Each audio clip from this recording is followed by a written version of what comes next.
Muito bom dia, amados irmãos e irmãs. Vamos então para a palavra e vamos abrir as nossas Bíblias em Mateus capítulo 7.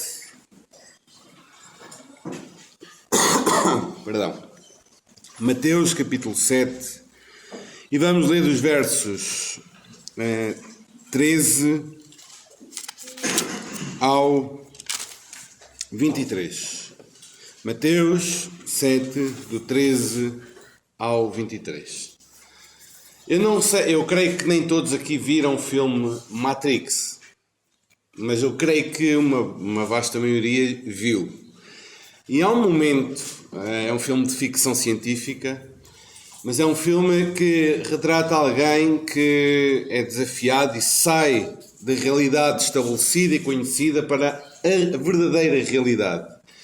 E nesse processo, quando o personagem principal, o Neo, é chamado a fazer uma escolha, é-lhe dado comprimido azul e comprimido vermelho. Comprimido azul, se ele quisesse permanecer como estava, dentro da Matrix, ou seja, dentro de uma realidade fictícia, que não era realidade nenhuma, era uma construção, ele poderia permanecer ali. Ou então, o comprimido vermelho, e ele então entraria naquela que é a verdadeira realidade.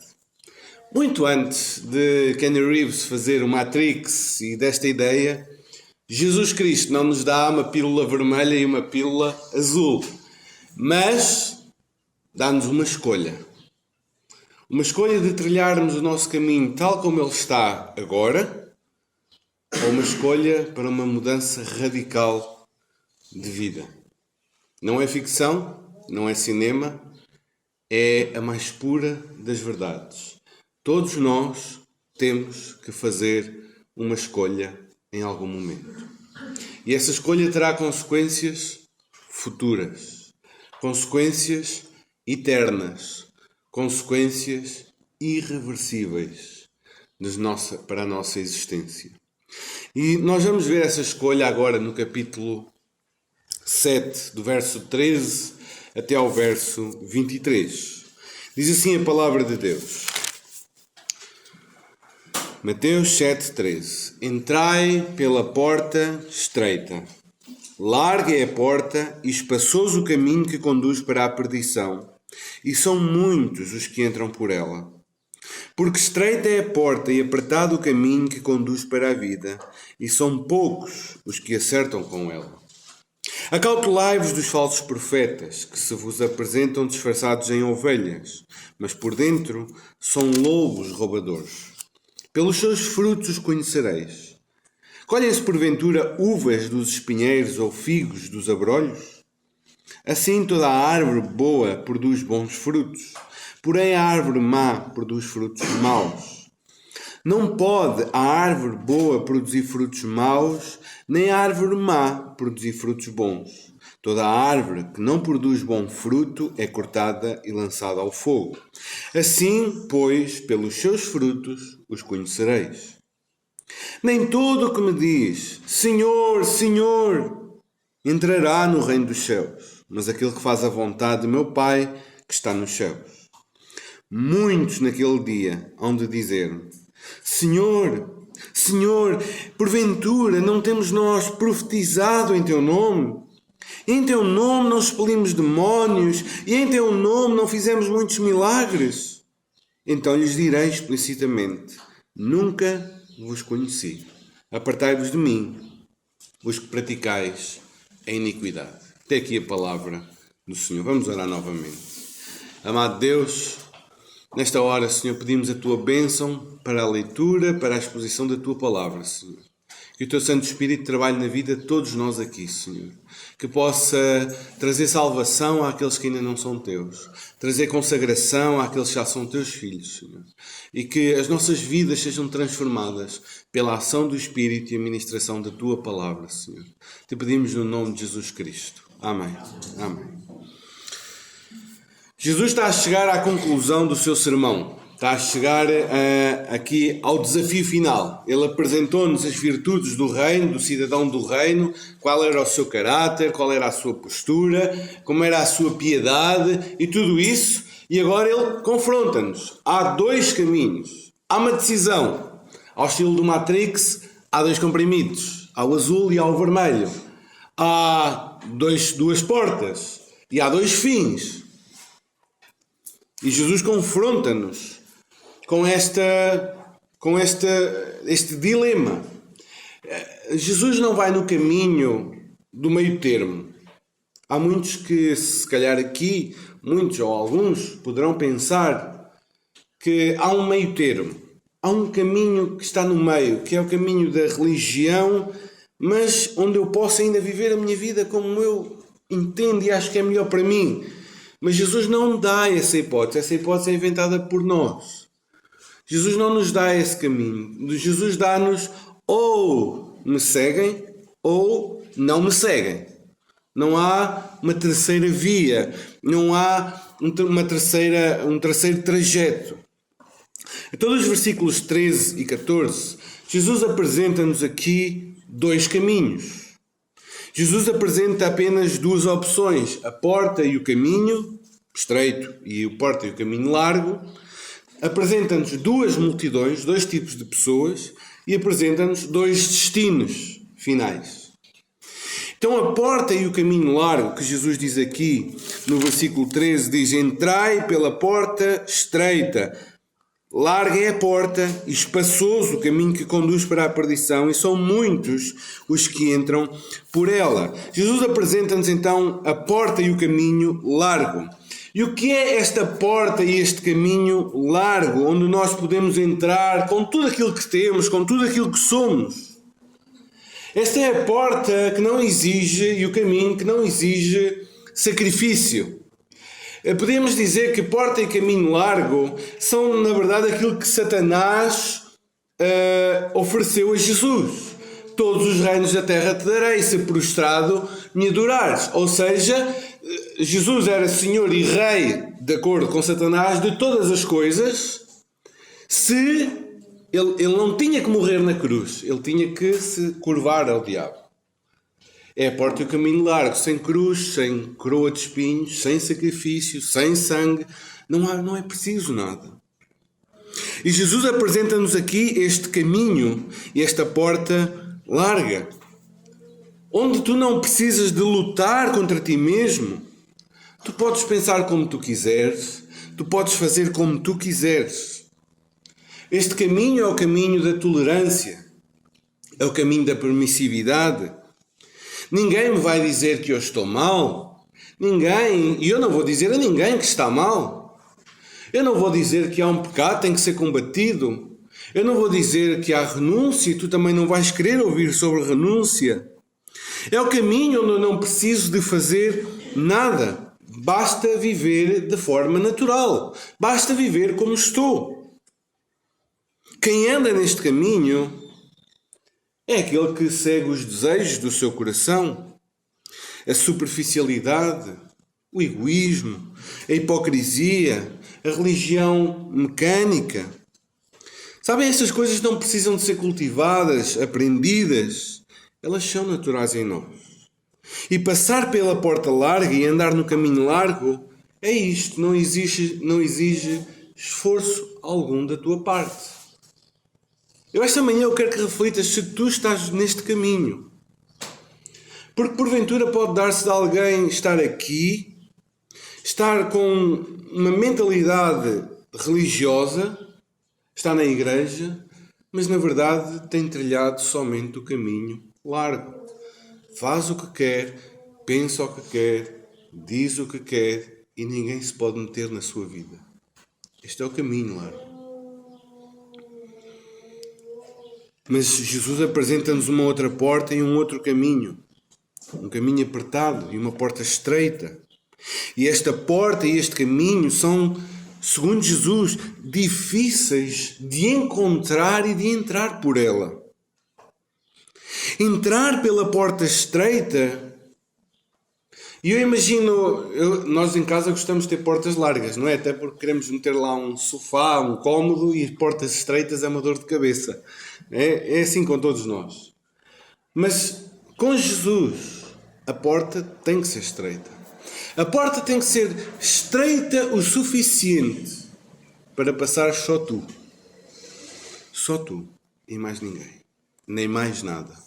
A porta é estreita o suficiente para que não se passes nem tu e a tua mulher, tu e o teu filho, tu e o teu marido, tu e o teu emprego, tu e os teus hobbies, tu e a tua conta bancária, tu e os teus desejos malignos do teu coração. Nada passa.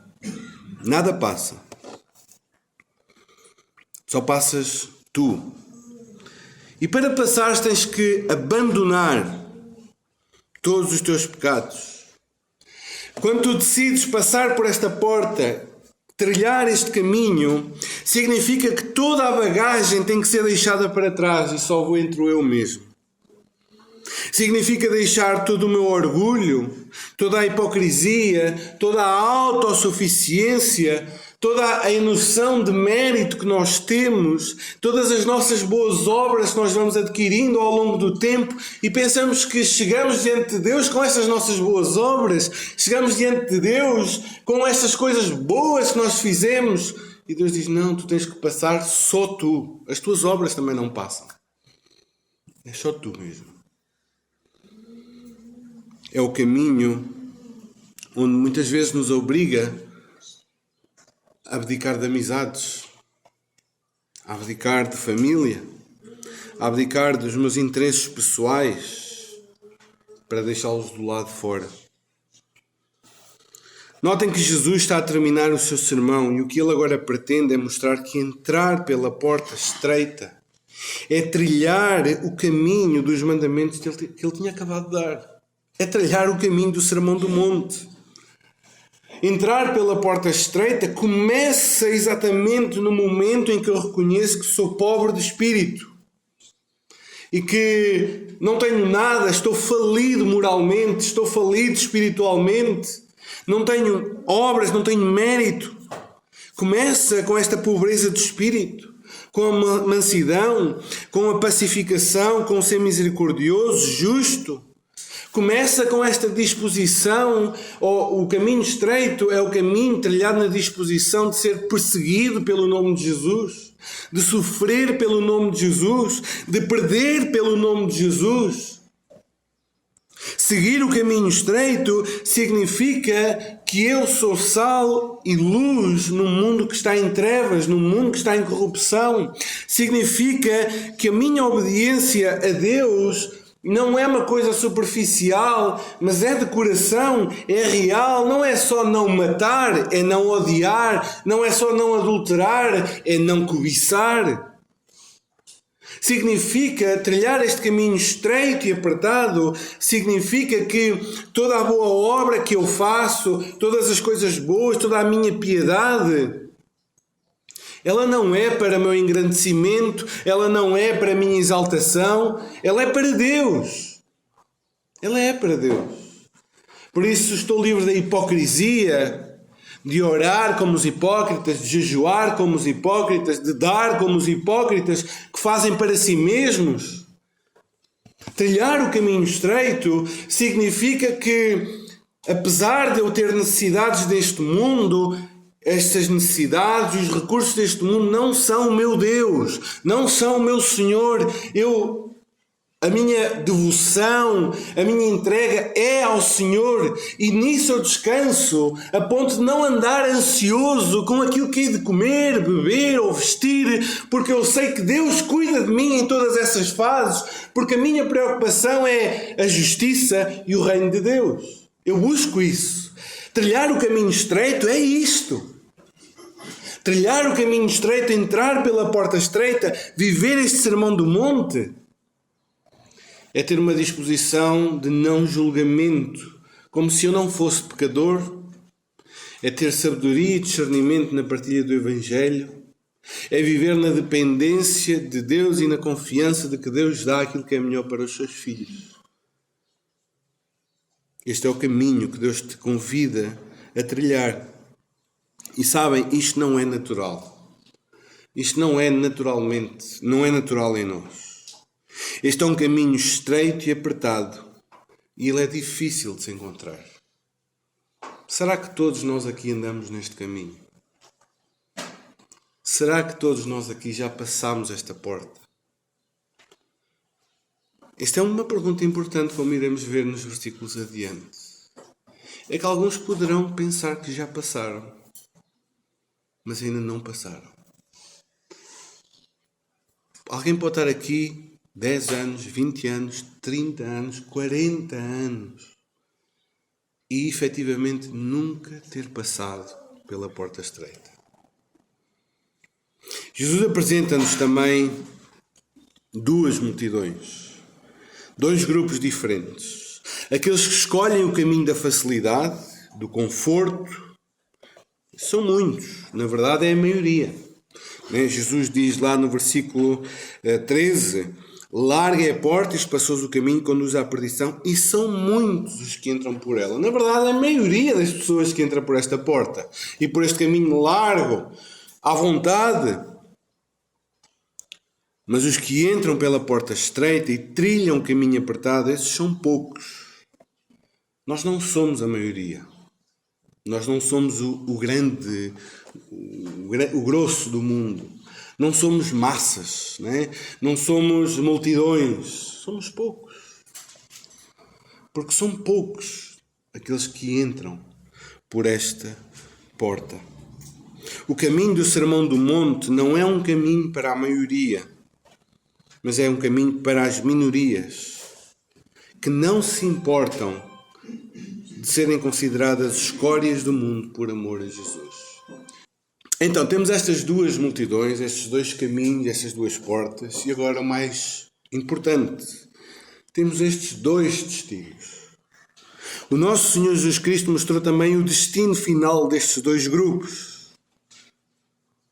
O primeiro caminho, largo, espaçoso, para onde é que ele conduz? Para a perdição. Mas o outro, difícil e apertado, conduz à vida eterna. Hoje em dia as pessoas gostam muito da ideia, como eu disse há pouco, de Aristóteles, da via média, o caminho intermédio.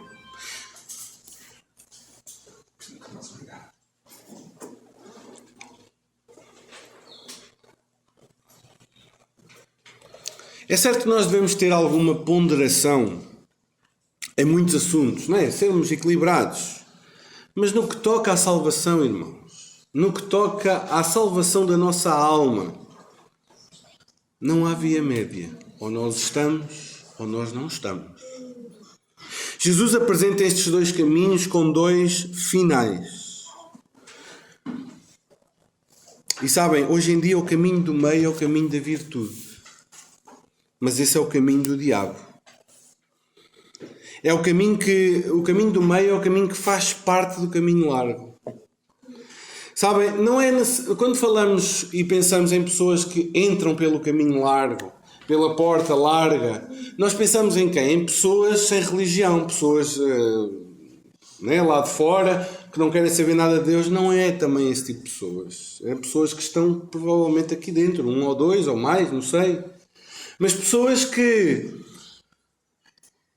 têm algum tipo de religião, pessoas que tentam manter uma vida religiosa, tentam manter algumas coisas da religião, ler a Bíblia, ou ter uma Bíblia, postar umas coisas no Facebook com os versículos, até vir à igreja e tudo mais, mas depois as decisões dessas pessoas lá fora, no seu trabalho, a maneira como são trapaceiros nos seus negócios, a maneira como são aldrabões, a maneira como andam a cobiçar, como mantêm uma vida impura sexualmente, a maneira como lidam com a esposa, lidam com o marido, mostram que não há obediência nenhuma a Deus. Há só uma vida religiosa, mas não há obediência a Deus.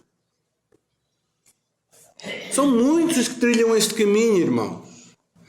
São muitos aqueles que vêm à igreja domingo após domingo, mas estão no caminho largo, estão no caminho da perdição, estão no caminho do tormento eterno, porque elas são religiosas, mas a sua obediência real a Deus no dia a dia é zero. Vivem as suas vidas como elas querem. Este caminho largo, fácil, onde a maioria está, é um caminho que leva à destruição final. É um caminho que leva à perdição. É um caminho que se apresenta tão fácil, tão suave, durante 60, 70, 80, 90 anos da nossa vida e de repente torna-se num tormento eterno onde não haverá fim. Isto é que é a tragédia. É que nós trilhamos este caminho durante uma parte ou uma boa parte da nossa vida ou toda a nossa vida pensando a ser cristão é isto. Ser um evangélico é isto, ser um discípulo de Jesus é isto. E trilhamos este caminho das facilidades, onde ninguém me julga, ninguém tem nada a ver com o que eu faço como eu quero, eu vivo como eu quero, isto é entre mim e Deus, e vivemos assim. Mas a tragédia é que tu, num momento, partes para a eternidade, e esta decisão torna-se irreversível. Irreversível. Aquele caminho apertado, porém difícil, muitas vezes feito de lágrimas e de dor, muitas vezes com sofrimento, com escárnio, com perseguição. O caminho que nos obriga a lutar contra nós mesmos, contra os nossos desejos, contra o nosso pecado. Este caminho difícil, é certo, difícil ao longo de toda a nossa vida. É o caminho que terá o seu fim também. E chegaremos então à cidade celestial. O caminho que tu vais trilhar aqui com dor e com lágrimas, mortificando os feitos da carne a cada dia, mortificando a tua vontade a cada dia. Este caminho difícil, é certo, é o caminho que te levará à cidade celestial. É o caminho que te levará à presença de Deus. E no final toda a tua lágrima será enxuta, o teu coração será consolado, a dor desaparecerá, a tristeza irá embora e entraremos num gozo eterno, no desfrutar da presença bendita de Deus para todo sempre. Mas alguns têm vista tão curta que preferem 70, 80 anos de uma boa vida do que uma eternidade junto de Deus. Porque é que fazem estas escolhas? Não sei. Mas talvez haja alguém aqui assim nesta posição. Pensa, esta vida é tão boa para ser vivida assim como eu estou a viver. Meu amigo e minha amiga, o caminho largo é o caminho que te levará ao inferno para todo sempre. Em que caminho é que tu estás? Em caminho é que nós andamos. Então Jesus, a partir do versículo 15, diz: acautelai-vos dos falsos profetas. Jesus começa a alertar para estes falsos profetas. Sabem, sempre houve falsos profetas e Israel sofreu muito ao longo da sua história por causa dos falsos profetas. Estes homens traziam uma mensagem de paz, uma mensagem de tolerância, uma mensagem de não vai acontecer nada, o Senhor é connosco, não há luta contra o pecado, não há arrependimento, não há contrição, e levaram, em certa medida, o povo para o cativeiro. E Jesus apresenta os perigos destes falsos profetas. Reparem o que Jesus diz: eles são lobos disfarçados de ovelhas. Eles falam como crentes. Eles comportam-se como crentes. Eles têm palavras bonitas e encorajadoras. Eles louvam a Deus na igreja como ninguém. Mas estes falsos profetas são perigosos por causa da dificuldade em distingui-los dos verdadeiros. São difíceis de distinguir, porque eles são lobos em pele de ovelha. Vi um pastor que dizia assim, quando aparecia alguém, isto ouvi dele mesmo, é claro que ele estava a brincar, mas quando aparecia alguém na igreja assim muito esquisito, que há aquele sexto sentido, não é? Se falar muito e tal, ele diz, tu és ovelha? Sou. Então diz-me, para saber se é ovelha. Claro que ele estava a brincar. Mas temos de ter este cuidado, irmão. Temos de ter este cuidado. Porque eles aparecem nas nossas igrejas, eles aparecem nos nossos reels do Instagram, eles aparecem nos nossos vídeos do YouTube, eles aparecem cheios de palavras bonitas, cheios de eloquência, mas são lobos disfarçados de ovelhas. E a pergunta que nós devemos fazer é porque é que Jesus fala aqui, neste exato momento, dos falsos profetas? E a razão que eu creio ser a melhor é que, olhando para o contexto, são estes falsos profetas que nos vão apresentar um caminho largo. Um caminho sem sacrifício, um caminho sem luta.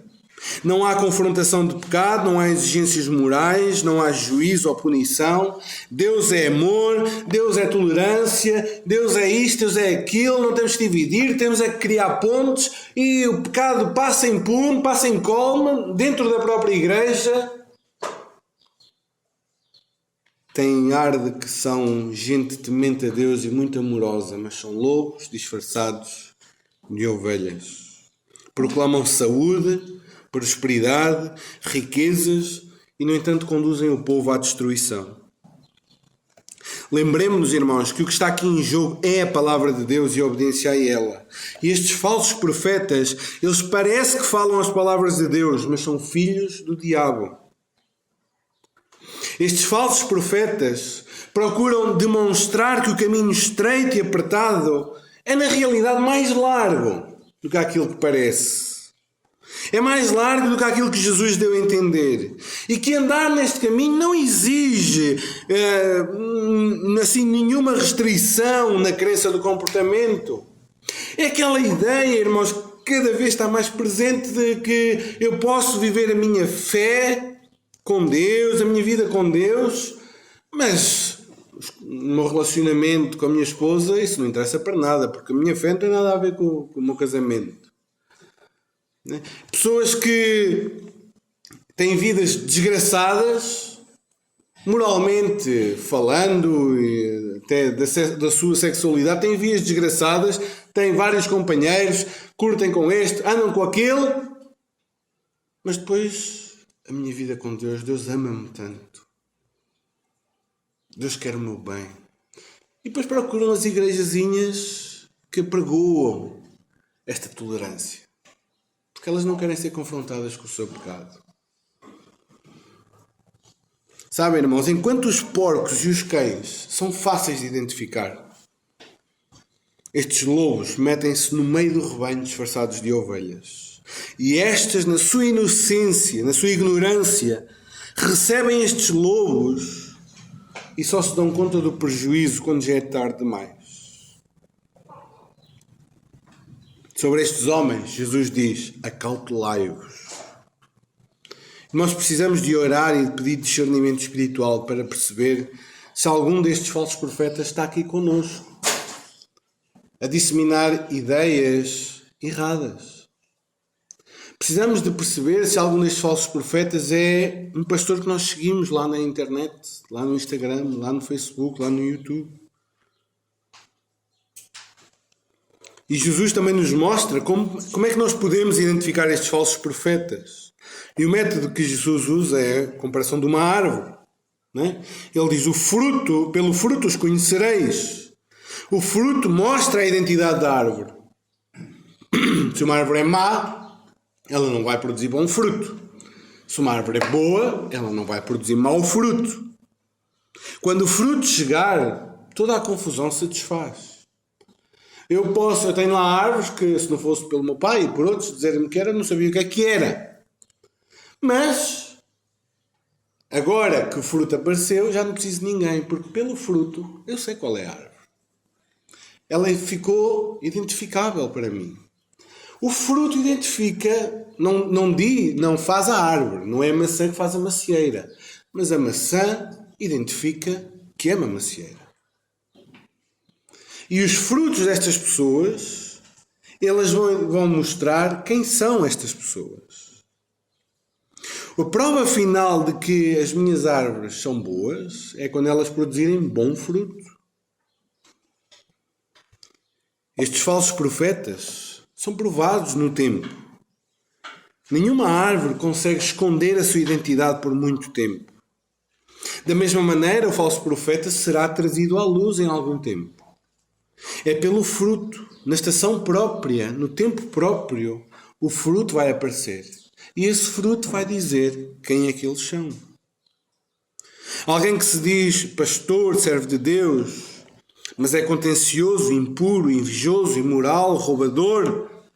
Estes frutos revelam a árvore que ele é. Também vemos o fruto que vem do ensino da palavra. Ainda que tenha palavras bonitas, que seja cheio de sentimentalismo, se ele não ensina a palavra de Deus com fidelidade, é um falso profeta.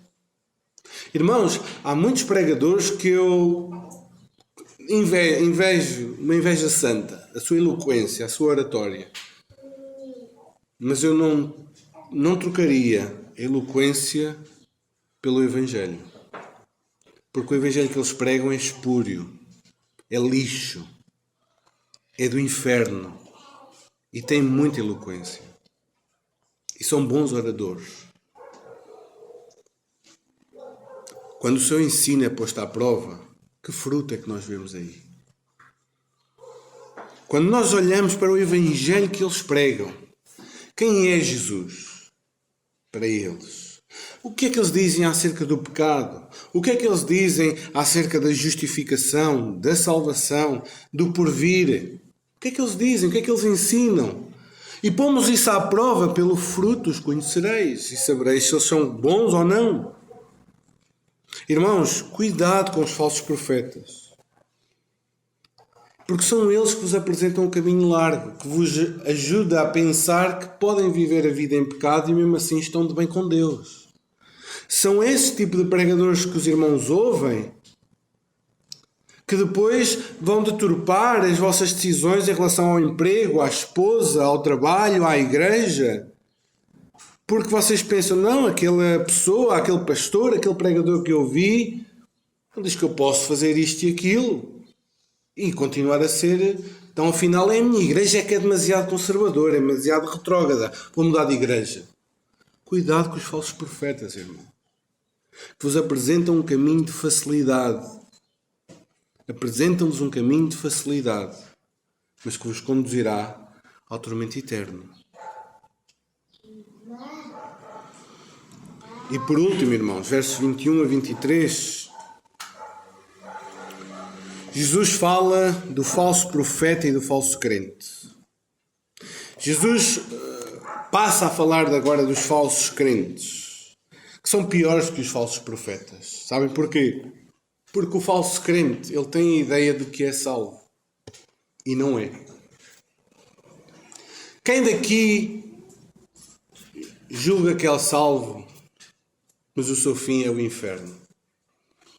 Ninguém se identifica assim, não é? Porque nós temos a consciência de que somos salvos. Mas há um perigo tremendo de pensarmos que somos salvos. E na verdade estamos a caminho do inferno. Isto é tremendo, irmãos. Isto é sério demais. A pior posição é aquela daquele que pensa que está salvo, que verá as glórias eternas, daquele que pensa que usufruirá de todas as bênçãos celestiais, mas está a caminho do inferno, do tormento eterno. É sério, irmãos, aquilo que a Bíblia nos apresenta. É impactante. Chega a dar medo, irmãos. De nós pensarmos que estamos a caminho do céu e estamos a caminho do inferno. Nós pensarmos que um dia, não, eu já me converti lá atrás, eu fiz aquela oração e tudo mais. Eu sei que Jesus morreu por mim e pensamos que, ok, isto é suficiente e agora vou para o céu. e quando der conta estou a arder no inferno. Isto é sério demais. Eu não estou a falar para descrentes, mas estou a falar para descrentes que pensam que são crentes. Isto é demasiado sério para nós relativizarmos. Jesus é bem claro no seu aviso: nem todo aquele que pensa estar salvo está realmente salvo. Notemos a afirmação que o Senhor nos dá. Verso 21, nem todo o que me diz Senhor, Senhor, entrará no reino dos céus. E quando a expressão Senhor, Senhor é um hebraísmo, porque é uma repetição, ou seja, está a enfatizar uma ideia. Está a dizer, aquelas pessoas diziam que Jesus Cristo era Senhor. Aquelas pessoas diziam isso, mas nem todo aquele que diz que Jesus Cristo é Senhor vai para o céu. É interessante. Nem todo o que diz Jesus Cristo é Senhor vai para o céu, mas que aquele que não diz também não vai. Temos que dizer, mas não é suficiente. Nem todo o que diz Senhor, Senhor vai para o céu. Nem todo aquele que um dia fez uma oração lá atrás é verdadeiramente redimido. Quem são os verdadeiros salvos então? Quem são os verdadeiros salvos aqui esta manhã? São aqueles que, além de dizerem Senhor, Senhor, eles acompanham esta profissão de fé com obediência à sua palavra. Ninguém entra no reino sem que diga Senhor, Senhor, mas nem todo o que diz vai entrar. A mera confissão de boca não salva ninguém. Esta é uma realidade dura, mas que não pode deixar de ser declarada. Existem pessoas que pensam que estão salvas, mas estão a caminho do inferno, como qualquer homicida, adúltero ou impuro. Jesus mostra como pode ser profundo este auto-engano. Diz o versículo 22, assim, muitos naquele dia é o dia final, mas é o dia da nossa morte também. Muitos naquele dia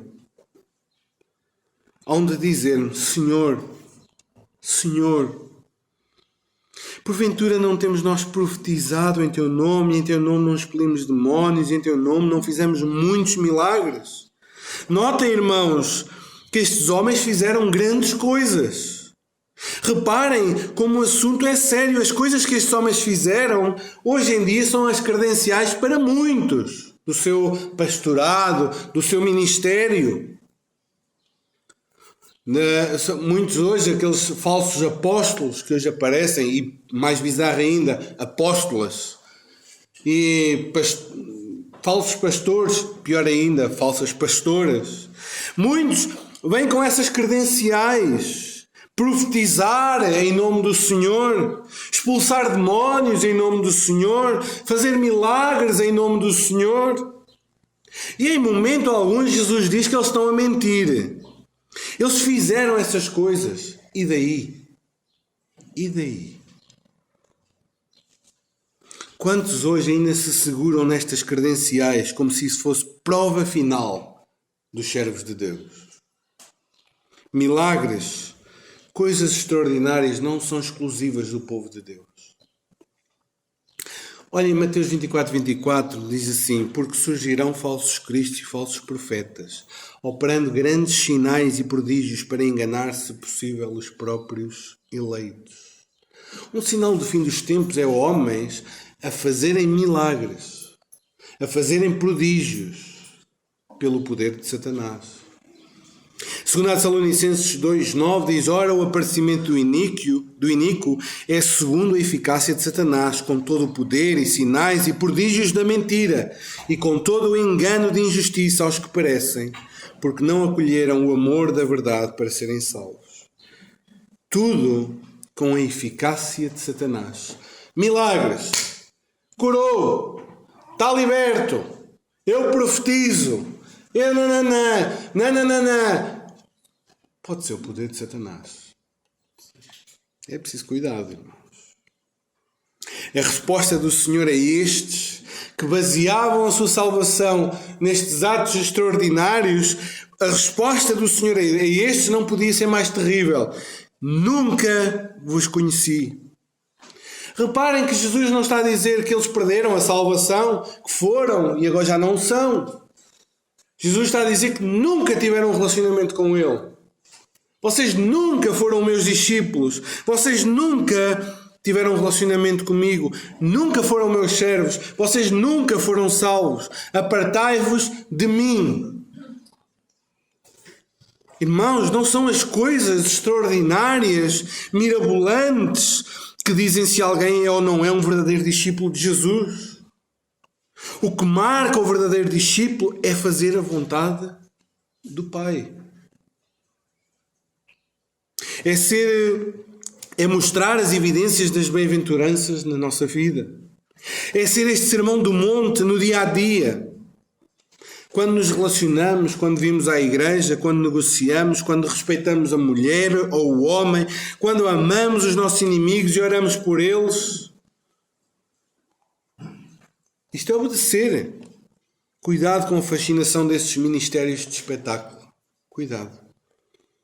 Que tragédia será naquele dia chegares diante do Senhor e perceberes que afinal o teu destino é a perdição eterna. Eu não quero meter medo. Eu não quero que alguém diga, então eu vou agora é que me vou converter que eu estou com medo. Não, eu não quero isso. Mas eu quero que tu avalies diante de Deus a tua situação. Não é seres evangélico. Isso não é suficiente. Não é seres protestante. Não é suficiente. Não é vires à igreja. Não é fazeres uma meia dúzia de boas obras. Que terrível dia será aquele em que tu, ou pelo Senhor vir, ou por tu partires deste mundo, te encontrares com Deus e perceberes que o teu destino é o lago de fogo e enxofre. Diz, Senhor, eu sempre fui à igreja, Senhor. Oh, Senhor, eu participava nos ministérios, eu estava envolvido com algumas coisas, Senhor. Oh, Senhor, eu fiz tanto bem para os outros, oh Senhor, por favor, eu fiz tantas coisas, como é possível? Aparta-te de mim. Nunca foste meu. Que terrível, que dor ouvir estas palavras do próprio Jesus.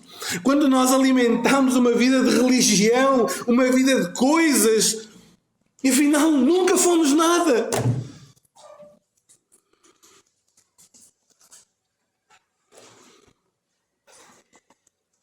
Apesar de todas as coisas que fizeste, nunca deixaste o teu orgulho, nunca deixaste a tua arrogância, nunca foste puro aos teus olhos, nunca te reconciliaste com o teu inimigo, eras hipócrita na tua adoração, continuaste a servir ao dinheiro.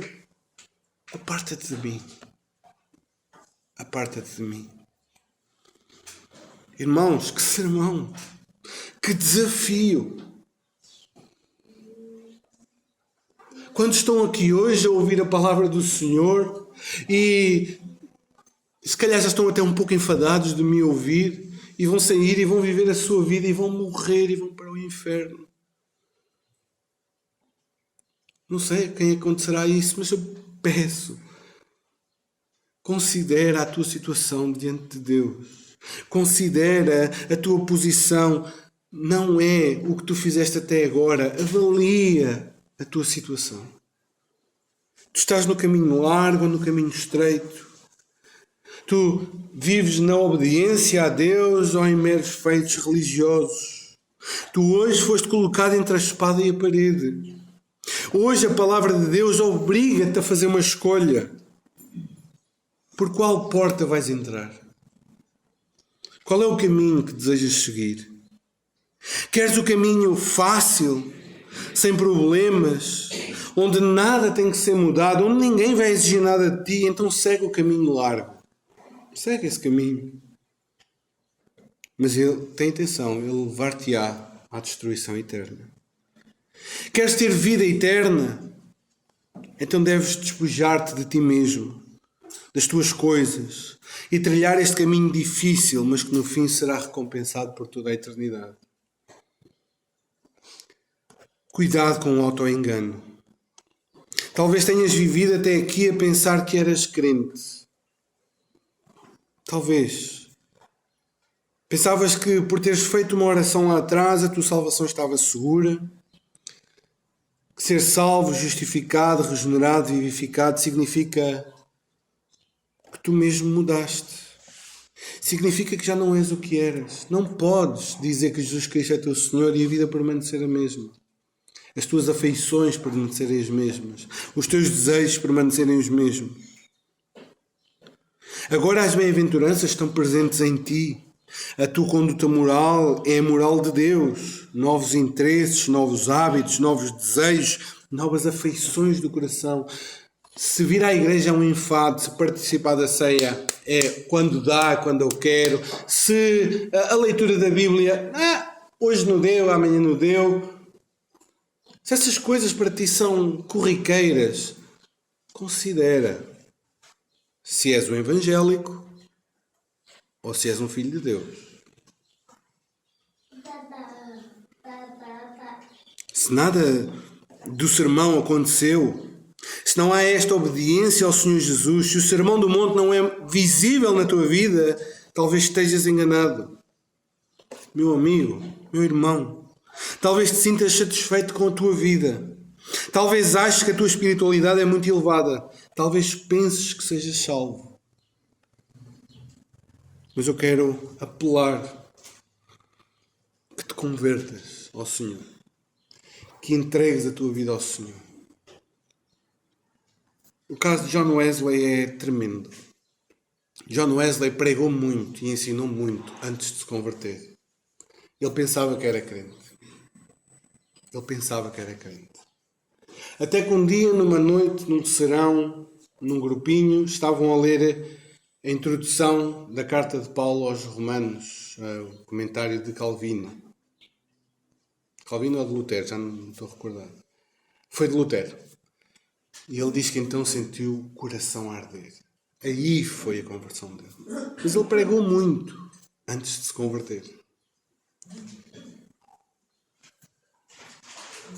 Eu quero apelar-te. Se tu percebes hoje que afinal o cristianismo que tens vivido até aqui é uma mentira, não permaneças nessa mentira por orgulho. Não permaneças nessa mentira a pensar o que é que os outros vão pensar de mim. Então agora é que se converteu. Salva-te da ira eterna. Salva-te do lago de fogo e enxofre. Arrepende-te dos teus pecados. Trilha este caminho.